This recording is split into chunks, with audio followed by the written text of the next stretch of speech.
11મું નામ ભયાપહ. ભય એટલે તો ભય, બીક, અને અપહ એટલે એને દૂર કરનારા.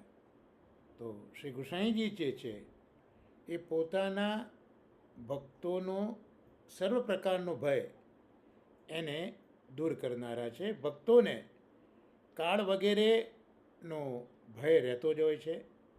જ્યારે ગુસાઈજી ભક્તોના સર્વ પ્રકારના ભયને દૂર કરનારા છે.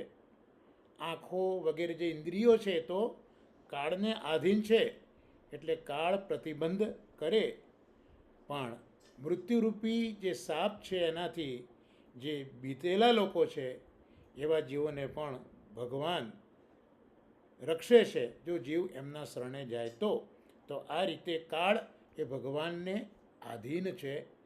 અને